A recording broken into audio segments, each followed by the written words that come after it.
دول كم مقلقين السجيو عاود ديكسون لما نجها بين بينات هاي وحاول شوقا ومحمد ولي محمود حبو يساحكي مختار حاجي وحوي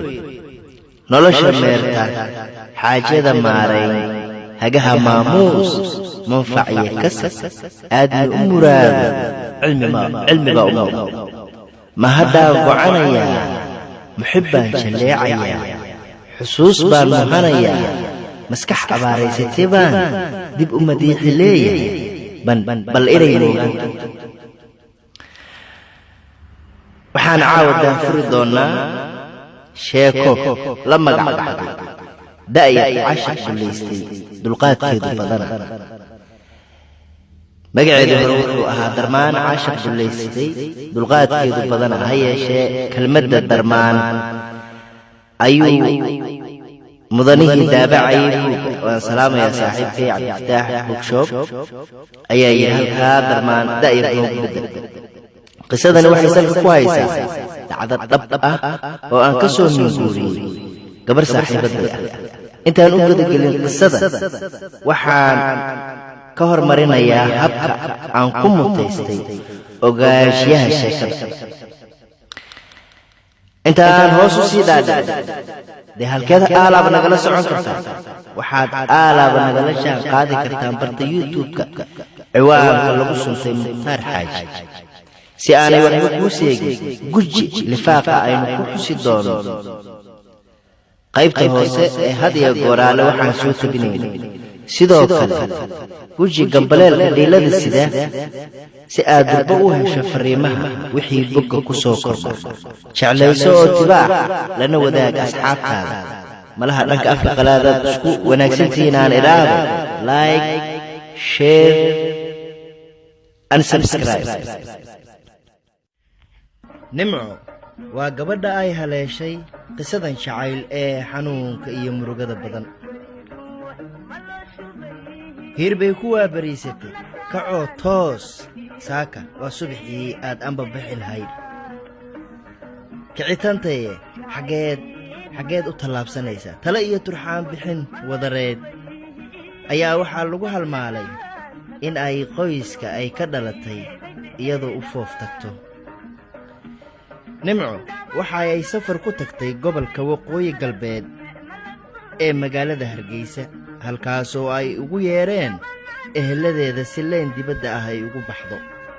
hayeeshee nimco ma jirin qof meesha ay ka garanaysay saadaashii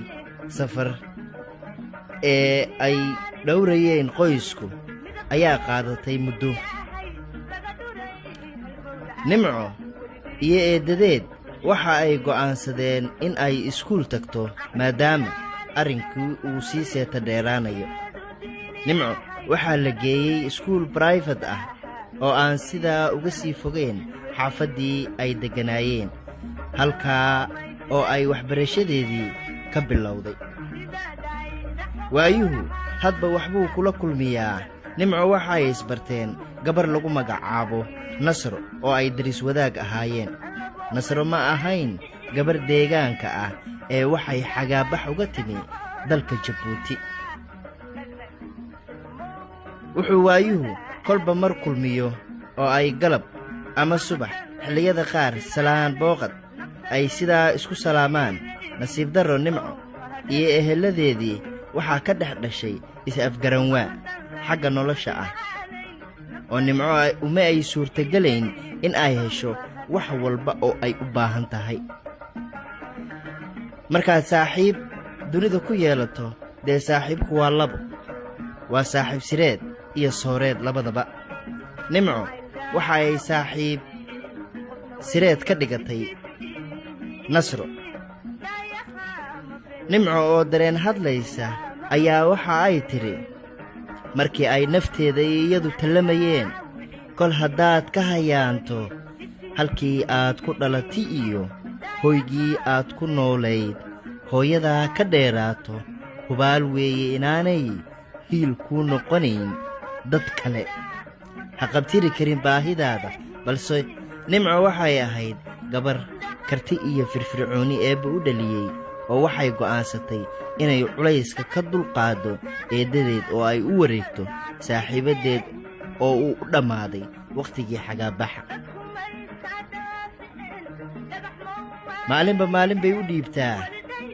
saacadba saacad ayay u dhiibtaa. Nimco waxa ay ku soo wareegtay gurigii saaxiibaddeed Nasro kadib markii ay u xog warrantay Nasro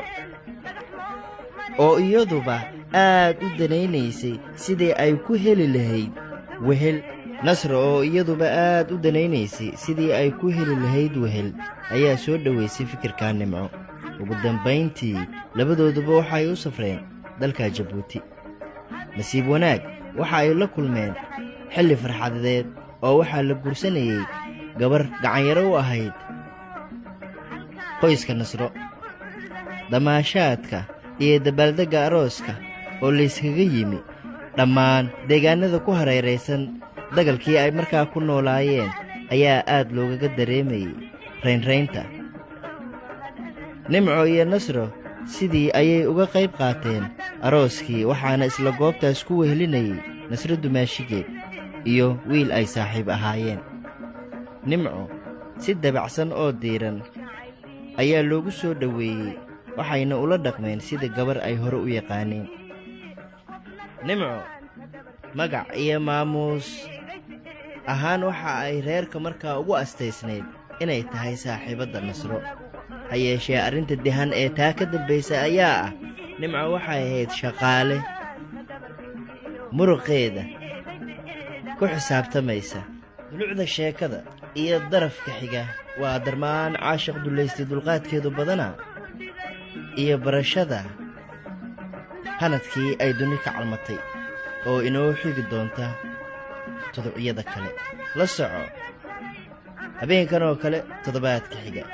waxaan idinkaga tegaynaa sidaa iyo nabadgelyo, nooli kulanta iyo ammaano alle. waa maxamed weli maxamuud xeebow iyo mukhtaar xaaji cabdi oo idin leh na maqla xilliga xiga.